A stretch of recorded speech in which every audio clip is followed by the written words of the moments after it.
Trata yang menakjubkan. Bab 8. 500 murid menerima peramalan. Sinfas yang Sutratratai episode 1120. Benih sebab dan kondisi pendukung yang mendalam dan menjangkau jauh mendatangkan buah sempurna yang tak terhingga. Dengan benih sebab dan kondisi pendukung yang tak terbatas, mendalam dan menjangkau jauh, memperoleh buah sempurna yang tak terhingga. Sifat dari alam dharma adalah menyeluruh dan sempurna, serta berada di mana-mana pada seluruh 10 penjuru, membabarkan dharma untuk menghapus jaring kebodohan di dunia dan membimbing agar masuk ke jalan agung dari makhluk suci dan luhur. Seiring di jalan benar, alam manusia dan alam dewa sambung menyambung untuk memasuki kebodian. Dengan benih sebab dan kondisi pendukung yang tak terbatas, mendalam dan menjangkau jauh. Sejak waktu tanpa awal yang sangat panjang, terus mengakumulasi benih sebab mendalam dan jalinan jodoh baik, terus terakumulasi sehingga memperoleh buah sempurna yang tak terhingga. Pelatihan diri harus yakin, keyakinan secara mendalam. Yakin bahwa setiap orang memiliki sifat hakiki kebudaan. Setiap orang memiliki sifat tathagata garba. Kita harus meyakinkan diri sendiri, harus memiliki keyakinan yang mendalam. Sifat murni yang dimiliki sejak waktu tanpa awal. Jika kita dapat selalu membangkitkan sebersih niat yang jernih tanpa ternodai, membangkitkan batin welas asih yaitu menyatu dengan para makhluk di dunia. Segala sesuatu di dunia adalah setara. Sebersih niat ini, sifat Buddha adalah setara. Setiap makhluk memiliki sifat hakiki tatata juga setara. Kesetaraan adalah cinta kasih. Cinta kasih tanpa membeda-bedakan. Ini adalah hati Buddha. Setiap orang juga memilikinya. Hanya saja para makhluk timbul hati membeda-bedakan. Ini yang saya sukai, ini yang saya benci. Saya ingin memiliki ini, saya ingin merebut itu. Saya akan menolak orang-orang itu, dan sebagainya. Banyak prinsip pemikiran yang sangat menakjubkan. Batin kita timbul banyak pikiran membeda-bedakan, sehingga menciptakan banyak hal pada kondisi luar, menciptakan berbagai hal yang menyebabkan banyak penderitaan di dunia. Kita harus percaya sebersih niat kita ini setara dengan sifat Buddha. Para Buddha dan Bodhisattva yang berharga adalah yang perlu kita pelajari. Yang perlu kita pelajari yaitu mempelajari Sang Buddha, Bodhisattva. Buddha adalah Sang Maha Sadar. Bagaimana agar tersadarkan kebenaran sejati dari alam semesta dan semua makhluk? Kita harus mempelajari ajaran Buddha. Kita juga harus tersadarkan. Memang benar, kita harus mempelajari ajaran Buddha agar jalinan jodoh untuk tercerahkan dan mencapai kebuddhaan. Membangkitkan sebersih niat ini agar sifat hakiki kita dapat dibangkitkan. Mempertahankan kesetaraan kasih sayang kita dengan semua makhluk. Maka, dengan benih sebab dan kondisi pendukung yang tak terbatas, kalpa sebanyak butiran debu. Sejak kita mulai membangkitkan sebersih niat ini, selalu berkata kalpa sebanyak butiran debu. Jangan lupa pada era Buddha Mahabhisna Nanabibu. Ini adalah Buddha Sayamuni. Dengan cara ini memberikan perumpamaan agar kita memahami kemurnian sifat hakiki setiap orang. Sifat tercerahkan tersebut ternyata sejak dahulu kala, pada era tersebut kita telah memulainya. Era tersebut adalah era apa? Sang Buddha tidak memberitahukan kepada kita karena beliau mengatakan pada masa lampau yang tak terhingga, dengan apa membandingkan tak terhingga ini? Dengan kalpa sebanyak butiran debu, bagaikan gunung, sungai, dan bumi. Benda yang demikian banyak digiling menjadi debu. Setiap lapisan, setiap butiran pasir digiling menjadi debu halus. Demikian merumpamakan waktu yang begitu panjang. Bukankah ini sepatah kata yang sangat sederhana, yaitu masa tanpa awal? Benar, sepatah kata yang sederhana. Sifat tercerahkan kita ternyata adalah memahami sepenuhnya. Penembusan besar dan kebijaksanaan unggul. Pada dasarnya setiap orang memiliki pemahaman sepenuhnya, sehingga dinamakan penembusan besar. Penembusan besar. Setiap manusia pada dasarnya mempunyai sifat hakiki kebijaksanaan. Jika kita bisa memahami ini, kita akan tahu ternyata pada masa tanpa awal, Buddha Mahabhisna Nanabibu telah bersama dengan kita. Kita juga bersama-sama Buddha Mahabhisna Nanabibu di era itu. Kita berada di Bodhimanda Buddha Mahabhisna Nanabibu untuk mendengarkan Dharma. Kita memahami prinsip kebenaran di Bodhimanda Buddha Mahabhisna Nanabibu. Jika kita masih memiliki sebersih niat, maka menjadi tak terbatas. Waktu yang tidak dapat dihitung. Mengerti dengan jelas dan memahami sepenuhnya prinsip kebenaran adalah ketidakterbatasan. Tidak ada habis-habisnya. Ini adalah kita sejak waktu itu. Terus dipertahankan sampai sekarang. Sangat mendalam dan jauh. Benih sebab dan kondisi pendukung yang mendalam dan jauh. Dari kehidupan ke kehidupan. Menggenggam waktu pada saat itu. Mempertahankan selamanya momen saat itu. Selama-lamanya mempertahankan niat awal kita membangkitkan tekad. Demikianlah tanpa kebocoran. Jadi memperoleh buah sempurna yang tak terhingga. Ini untuk menggambarkan masa jalinan jodoh antara Purna Maitreyani Putra dengan Buddha. Juga adalah era dari Buddha Mahabhisnana Bibu. Ini adalah fenomena kejadian mendengar 16 pangeran mengulang kembali. Terus sampai sekarang. Masalah dan prinsip kebenaran ini adalah tak terbatas. Apakah yang dibicarakan itu waktu atau ruang? Dalam jangka waktu yang begitu lama, Dharma tidak bocor. Benar-benar prinsip kebenaran tak terbatas. Waktu tidak dapat dihitung. Kondisi batin dari pembinaan diri bisa seperti ini dari kehidupan ke kehidupan. Ini adalah membangkitkan tekad masuk ke tengah orang banyak. Fenomena kejadian seperti ini adalah benih sebab dan kondisi pendukung yang terus datang. Demikian buah sempurna yang tak terhingga. Sifat dari alam Dharma adalah menyeluruh dan sempurna, serta berada di mana-mana pada seluruh 10 penjuru. Dharma yang diperolehnya, segala masalah dan prinsip dari alam Dharma. Segala hal semuanya tiada yang bukan Dharma. Semua prinsip kebenaran tiada yang tidak dapat menembus segalanya. Inilah yang disebut alam Dharma. Pada alam Dharma terdapat masalah dan prinsip. Masalah dan prinsip saling berkaitan. Ini yang disebut sifat Dharma. Sifat Dharma adalah menyeluruh dan sempurna. Sebenarnya masalah dan prinsip haruslah harmoni. Sering dikatakan, bila antar sesama selaras dan dalam masalah selaras, maka prinsip kebenaran akan selaras juga. Sebagai manusia, jika kita bertindak sempurna, menunjukkan rasa persahabatan kepada orang lain, kita menjalin jodoh baik dengan semua orang. Bukankah dengan demikian orang akan merasakan bahwa kita baik di semua sisi? Jika tindakan kita sesuai dengan prinsip kebenaran, rasa sukacita akan timbul pada semua orang yang melihatnya. Yang ini disebut sebagai selaras antar sesama. Jika sebagai manusia kita bisa selaras antar sesama, demikianlah kita menyempurnakan karakter kita. Jika karakter kita sempurna, maka tindakan kita akan menjadi sempurna. Tutur bicara kita akan menjadi sempurna. Dalam hal berinteraksi dengan orang juga sempurna dan lain-lain. Orang baji adalah orang yang dapat menolong orang lain. Orang yang dapat menjadi teladan bagi orang lain. Yang demikianlah disebut orang yang sempurna. Karakternya sempurna, dengan sendirinya tindakannya juga akan sempurna. Orang selaras, masalah selaras. Bukankah ini adalah prinsip kebenaran yang sempurna? Jadi, sifat dari alam Dharma adalah menyeluruh dan sempurna. Ketika orang, masalah, benda, dan prinsip, di alam Dharma semuanya sempurna. Alam Dharma ini akan mencakup sampai ke seluruh tempat. Jadi pada akhirnya sempurna dan meliputi 10 penjuru. Jika alam semesta adalah bulat, maka bagian mana yang merupakan bagian timur, barat, utara, dan selatan? Di bagian timur juga ada sisi timur, barat, utara, dan selatan. Di bagian barat juga ada sisi timur, barat, utara, dan selatan. Di tempat manapun selalu ada sisi timur, barat, utara, dan selatan. Sebenarnya bumi ini bulat sempurna. Bumi yang sangat bulat sempurna. Semua planet yang ada di alam semesta ini semuanya bulat. Ini adalah sifat dari alam Dharma adalah menyeluruh dan sempurna, serta berada di mana-mana pada seluruh 10 penjuru. Mengenai arah, ruang angkasa tidak bergerak. Yang bergerak adalah planet pada orbitnya. Bukan seisi alam semesta yang bergerak. Sebenarnya alam semesta sangat tenang dan bebas. Siang dan malam kita sebenarnya karena pergerakan dari bintang dan planet-planet.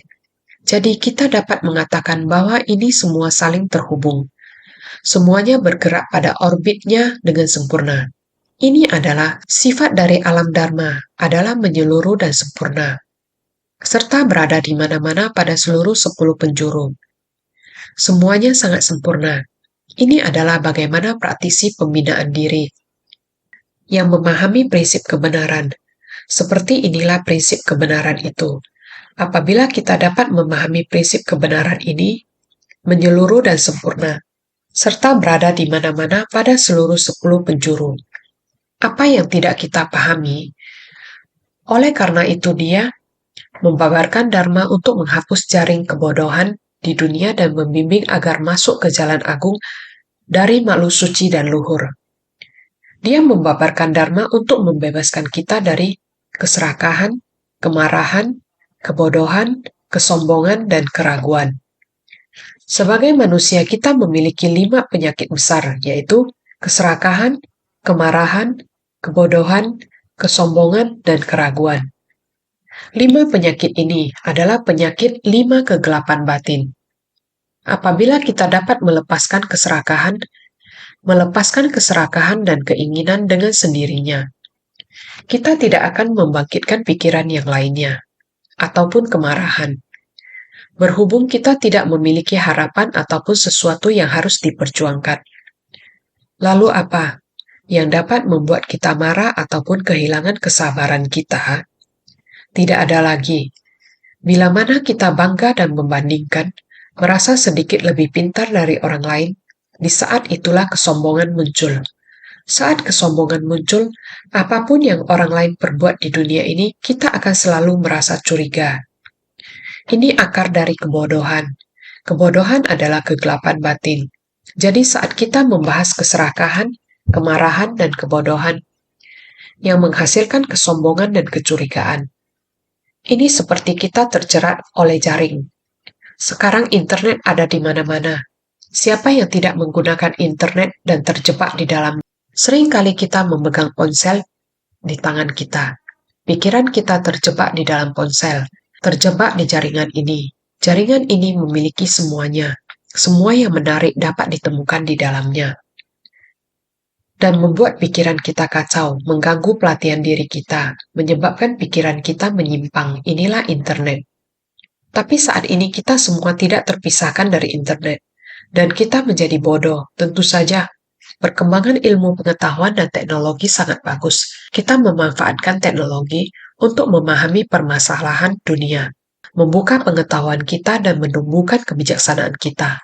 Ini juga merupakan alat bagi kita untuk memahami dan memperluas ilmu pengetahuan. Tapi bagi orang awam, selama kita masuk selangkah seperti ini akan mulai bingung, tidak tahu bagaimana memilih. Kita akan ditangkap oleh jaringan ini, merah, kuning, merah, dan putih. Ini penuh warna-warni, menarik kita keluar seperti ini. Berapa banyak waktu yang bisa kita tunda, terjerat di jaringan itu? Oleh karena itu mengganggu pikiran orang yang melatih diri. Oleh karena itu, kita harus memiliki pemahaman yang jelas tentang apa yang paling kita butuhkan di dunia kita saat ini. Kita harus kembali ke sifat hakiki kita yang murni, mencari dharma dan kebenaran sejati. Dharma ini dan jalur dari kebenaran sejati. Kita menjalankannya dengan praktik tindakan nyata. Dengan demikian, kita baru bisa memasuki jalan agung dari orang suci. Jika tidak, kita hanya berada dalam jaringan tersebut, jaring kebodohan. Tidak bisa keluar dari sana, kita harus menerobos keluar dari jaring kebodohan tersebut dengan mendengar Dharma. Untuk menembus jaring kebodohan tersebut, dengan cepat memasuki jalan agung dari orang suci. Jadi, seiring di jalan benar, alam manusia dan alam dewa sambung menyambung untuk memasuki kebodian. Ini adalah sesuatu yang kita harus sangat jelas. Jangan terpengaruh oleh jaringan kebodohan ini. Demikian menutupi kita atau menjerat kita.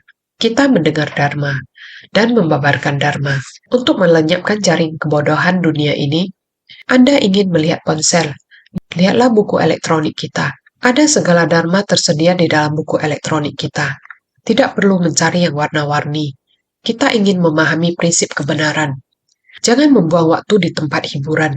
Jangan membuang waktu di tempat itu. Buku elektronik sangat sederhana. Hanya ada latar belakang putih dan tulisannya hitam. Setelah memahaminya, prinsip kebenaran dari segala fenomena ada di dalamnya. Kita tahu untuk memilih alat yang sangat sederhana. untuk memahami realitas dari Dharma. Jika kita bisa demikian, dengan sendirinya setiap langkah kita memasuki jalan bajik, saling merespon dengan jalan bajik. Manusia dan makhluk surgawi saling berinteraksi dan memasuki bodi. Itulah kita mendekati prinsip kebenaran dari alam manusia dan surga. Alam surga adalah melatih kebajikan, harus melakukan perbuatan bajik. Kita ingat, awal di bab perumpamaan kota gaib, Raja Dewa Alam Brahma. Raja Dewa Alam Brahma dari 10 penjuru, terus datang dan datang. Brahma, mengapa mereka bisa menjadi Raja Dewa Alam Brahma? Itu karena mereka mempraktekkan 10 kebajikan. Tiada akhir dan menaati sila murni dengan tiada akhir. Mereka mempraktekkan perbuatan baik dan menaati sila dengan tiada akhir. Karena demikian sehingga mereka bisa terlahir di alam Brahma. Hanya saja mereka masih ada beberapa prinsip kebenaran yang masih belum mereka pahami dengan jelas. Namun mereka melatih praktek murni. Ini adalah alam Brahma. Jadi dalam bab perumpamaan kota gaib, membuat kita memahaminya dengan sangat jelas. Dharma ini, kita seharusnya maju terus selangkah demi selangkah. Prinsip dari alam Dharma adalah segala hal tak lain tak bukan adalah alam Dharma. Prinsip dari alam Dharma berada di sini. Segala hal tak lain tak bukan adalah alam Dharma. Sifat dari alam Dharma adalah menyeluruh dan sempurna, serta berada di mana-mana pada seluruh 10 penjuru. Sekiranya ada orang lain ingin memahami semua Buddha dari 3 masa, hendaknya mengamati sifat dari alam Dharma. Segalanya diciptakan oleh batin belaka. Alam Dharma di dalam kehidupan kita sehari-hari, masalah apa yang tidak mengandung prinsip kebenaran di dalamnya, kita mau berada dimanapun, Anda duduk di sana tidak bergerak sekian lama, bukan tidak mengandung prinsip kebenaran di dalamnya. Itu adalah untuk melatih diri, supaya bisa terbiasa duduk lama.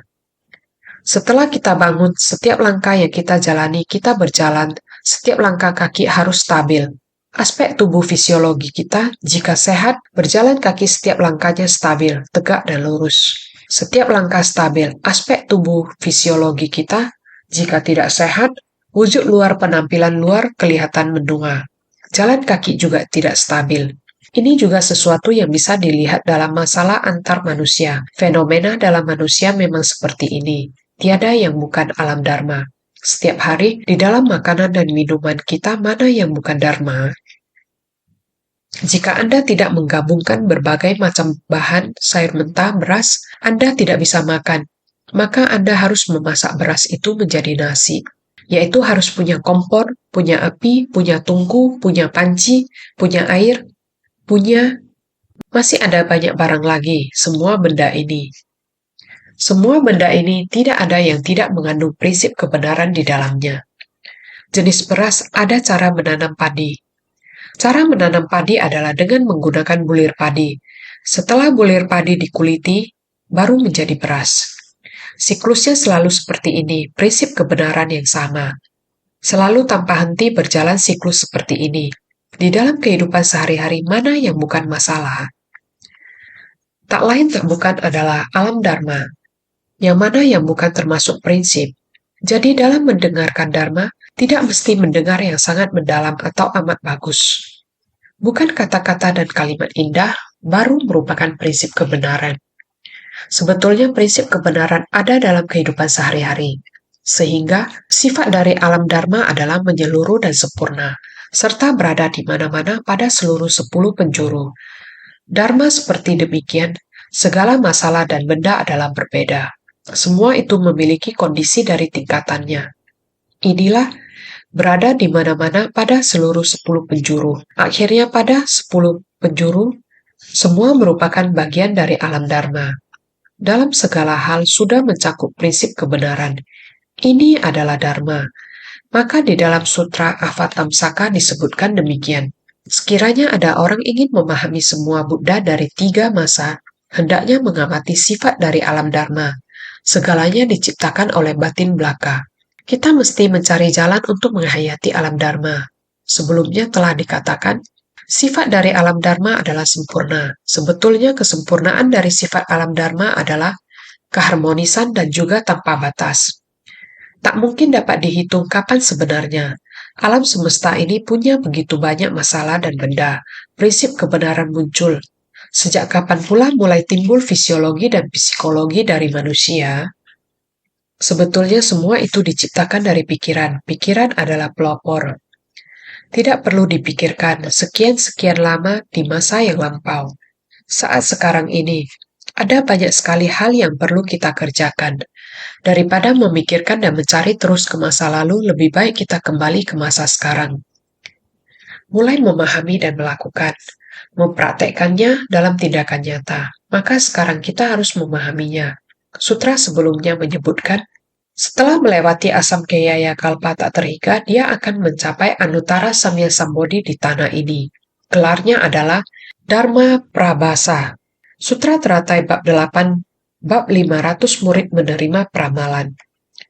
Buddha Sakyamuni memuji Purna Maitreya Niputra. Dia bisa memahami pikiran Sang Buddha, menyampaikan dharma yang ingin dipaparkan oleh Sang Buddha. Membimbingkan dan menyadarkan para makhluk merupakan hal yang ingin dilakukan Sang Buddha. Oleh karena itu, Sang Buddha selama puluhan tahun ini memuji Purna pada lahan pelatihannya. Ladang pelatihan Buddha Sakyamuni membantu Buddha menyebarkan dharma. Dulu juga sudah pernah dikatakan, bukan hanya saat ini. Dulu juga demikian, sekarang Buddha Sakyamuni juga mengatakan, setelah melewati asam keyaya kalpa tak terhingga adalah pada masa yang akan datang. Di masa yang akan datang, setelah melewati waktu yang sangat panjang dan lama, dia akan mencapai Anuttara Samya Sambodhi di tanah ini. Purna Maitreya Niputra akan datang lagi ke dunia, tapi waktunya masih sangat panjang dan lama, menjadi Buddha di masa yang akan datang. Tentu saja ini setelah Buddha Maitreya. Masih berapa lamakah Buddha Maitreya baru akan ke dunia ini? Hal ini masih harus miliaran tahun lagi. Tentu, Purna akan mencapai kebudahan. Ini masih berikutnya lagi setelah Buddha Maitreya. Itu sebabnya dinamakan asam keyaya kalpa. Asam keyaya kalpa yang tak terhingga. Dharma Yoti Tathagata baru muncul di dunia ini. Jadi, Dharma Yoti Tathagata adalah 10 gelar sempurna. Sang Mahasadar mencapai kebudahan di dunia saha, yakni tanah di negeri ini. Ini adalah ikrar batinnya. Tathagata Arhat Samya Sambuddha Vidya Carana Sampana Sugata Lokavit Anuttara Purusadamya Sarata Sastadeva Manusyanam Buddha Bagawan. Sutra Teratai bab 8, bab 500 murid menerima pramalan. Di 5 alam penuh kekeruhan ini, 5 alam kelahiran kembali ke dunia. Para makhluk bersikap keras dan susah dikendalikan. Sementara Purna Maitreya Niputra, beliau bertekad dan berikrar agung ingin menyadarkan para makhluk di dunia keruh ini. Naskah sutra selanjutnya mengatakan, Buddha itu menjadikan 3.000 maharibu dunia, sebanyak butiran debu di sungai Gangga, sebagai satu negeri di Buddha. Tanahnya terbentuk dari 7 mestika. Permukaan tanahnya rata seperti telapak tangan. Tiada gunung dan bukit, lembah dan ngarai, selokan dan kolam. Paviliun dan menara dari 7 mestika memenuhi seluruh negeri. Sutra Teratai bab 8, bab 500 murid menerima pramalan. Inilah kondisi pencapaian kebudahan yang dikisahkan. Kondisi pada saat itu adalah demikian.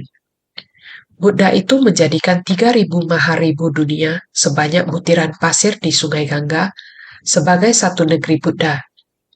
Dunianya di hari mendatang akan sangat luas. Dunia yang dikatakan saat ini adalah dunia batin dari Buddha. 3.000 maharibu dunia menjadi satu negeri Buddha. Selanjutnya kita akan membahas lagi mengenai 3.000 maharibu dunia. Ini yang dikatakan sebagai negeri dari Buddha. Kawasan yang dibimbingnya adalah sedemikian luasnya. Hatinya begitu lapang, sehingga kawasan yang ingin dibimbingnya juga sangat luas. Jalinan jodoh dengan para makhluk sungguh luas. 3.000 maharibu dunia, demikian luasnya. Buddha itu menjadikan 3.000 maharibu dunia sebanyak butiran pasir di sungai Gangga sebagai satu negeri Buddha. Ini menjelaskan kalau negeri Buddha dan kawasan yang dibimbingnya adalah sedemikian luasnya. Dunia saat itu, di negeri Buddha Dharma Prabhasa Tathagata, tanahnya terbuat dari 7 mestika. Permukaan tanahnya rata seperti telapak tangan. Dunia dari negeri Buddha semuanya adalah mestika. Di dunia negeri Buddha, kondisi batin setiap orang sangat merata. Jadi tanahnya seperti telapak tangan yang diulurkan, rata seperti telapak tangan. Ini karena batin Buddha adalah rata. Karena batin Buddha sangat amat rata, makanya permukaan tanah juga rata. Ini adalah dasar dari batin Buddha. Dasar dari batin Buddha demikian ratanya. Kemudian permukaan tanahnya rata seperti telapak tangan. Sama seperti telapak tangan Buddha. Ketika Buddha mengulurkan telapak tangannya begitu rata. Tidak sama dengan tangan orang awam. Ketika kita mengulurkan telapak tangan kita, ada banyak keriput, ada banyak titik tinggi dan rendah. Namun telapak tangan Buddha sangat rata. Permukaan tanahnya rata seperti telapak tangan. Inilah perumpamaan yang digunakan. Tanahnya terbuat dari 7 mestika. Permukaan tanahnya rata seperti telapak tangan, karena batin Buddha adalah rata. Makanya permukaan tanah juga rata. Telapak tangan seperti pada tangan Buddha tidak sama dengan telapak tangan manusia di dunia. Tiada gunung dan bukit, lembah dan ngarai, selokan dan kolam. Ini mengumpamakan betapa ratanya tanah itu.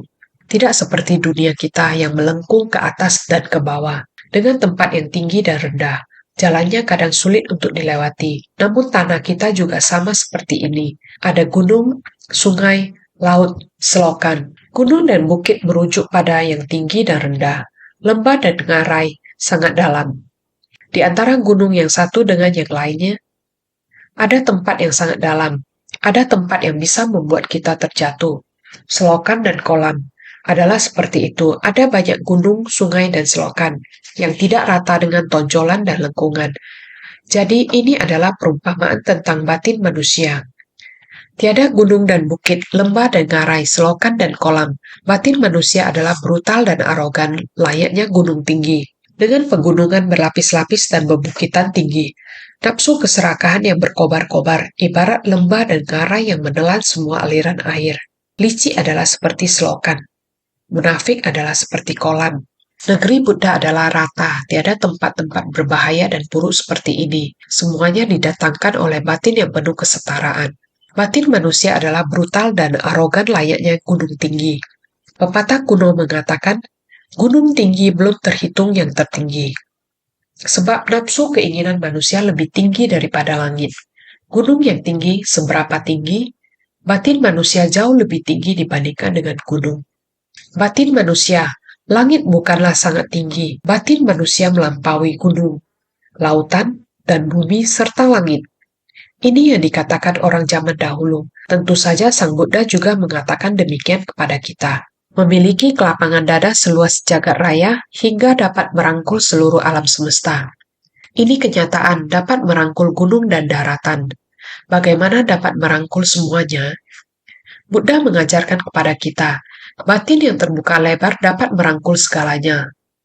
Berpengertian dan toleransi. Tetapi kita manusia dengan batin makhluk awam yang keras dan jahat penuh amarah, karena ketamakannya sangat besar. Harta segini apakah sudah cukup? Industri yang demikian apakah sudah puas? Orang sekarang besar tidak cukup besar. Yang besar ingin menelan yang kecil kecil ingin merebut dengan yang besar. Inilah batin manusia. Selamanya tidak akan datar. Selalu demikian arogan. Pokoknya saya tidak mau kalah dari kamu. Saya tidak boleh lebih kecil dari kamu. Maka selamanya saya harus membuat sebesar ini. Sehingga dia harus memiliki hati yang sangat kejam semacam ini. Jenis hati seperti ini disebut brutal. Disebabkan arogan, hati arogan timbul, memiliki keakuan sejenis ini.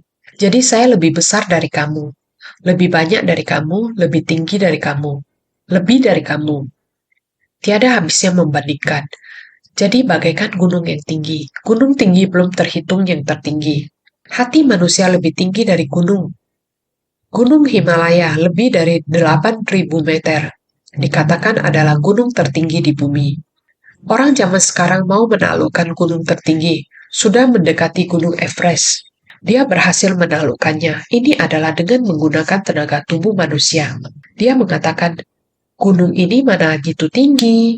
Saya saja sudah daki sampai ke puncak. Benar, orang zaman sekarang menggunakan waktu yang sangat banyak, menghabiskan tenaga begitu banyak untuk mendaki sampai ke puncak. Tapi itu adalah dari aspek tubuh, menggunakan tubuh untuk mengatasinya. Kamu memiliki stamina seperti ini, memiliki kekuatan ini untuk bisa mendaki sampai ke puncak gunung. Tapi tidak akan mampu mengatasi aspek batin. Aspek tubuh mampu mengatasi, aspek batin tidak mampu diatasi. Aspek batin kita sendiri selama-lamanya dibandingkan dengan gunung ini masih lebih besar, masih lebih tinggi, yang dia kehendaki. Bukan hanya hendak mendaki saja, dia masih menginginkan yang dibandingkan dengan ini. Lebih tinggi, benda yang lebih besar. Semua adalah apa yang saya inginkan, adalah yang ingin saya pindahkan kemari. Ini adalah milik saya. Ini adalah hati manusia. Sebab nafsu keinginan manusia lebih tinggi daripada langit. Sangat menderita. Dengan pegunungan berlapis-lapis dan bebukitan tinggi, bukit satu lapis demi satu lapis sangat tinggi. Nafsu keserakahan yang berkobar-kobar. Nafsu keserakahan kita adalah demikian. Selapis demi selapis. Selamanya serakah tidak ada akhirnya, yaitu tidak berhenti menelan terus. Menelan lebih banyak dan lebih banyak lagi. Ibarat lembah dan ngarai yang menelan semua aliran air. Gunung sangatlah tinggi. Air yang mengalir turun, air dari gunung yang tinggi juga sama mengalir ke sungai. Sungai demikian menelan airnya. Sungai mempunyai cara untuk menelan airnya. Tidak peduli berapapun tinggi gunungnya, air yang mengalir turun semua ditelannya. Prinsip kebenaran yang sama.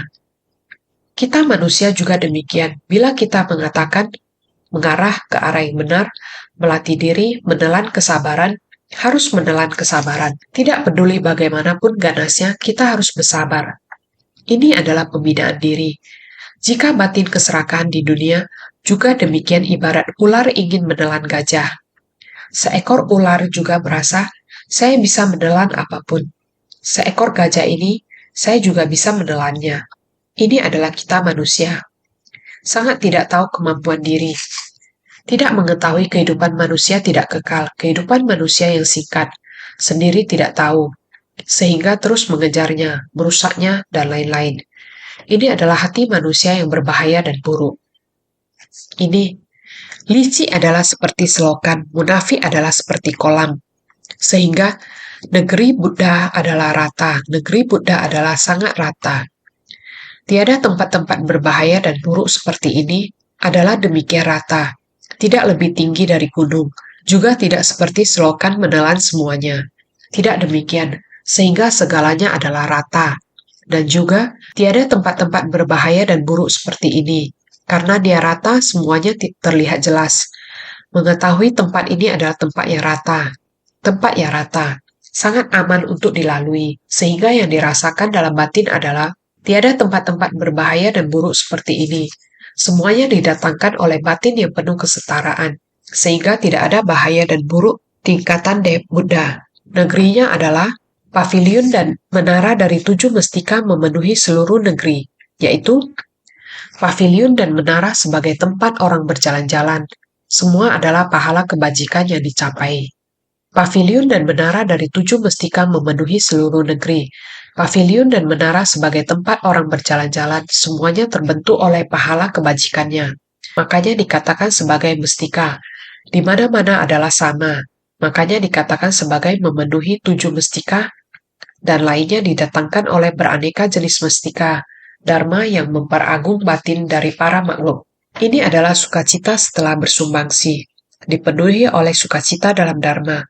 Ini adalah dharma, dharma dalam batin kita. Apalagi Buddha, batin pencerahan dari yang tercerahkan adalah demikian. Di mana-mana panorama batin adalah demikian. Seperti pavilion dan menara di tempat bermain. Semuanya sangat indah. Panorama batin sangat indah. Semua adalah pahala kebajikan yang dicapai. Adalah akumulasi dari pahala kebajikan. Makanya dikatakan sebagai mestika. Ini adalah pusaka.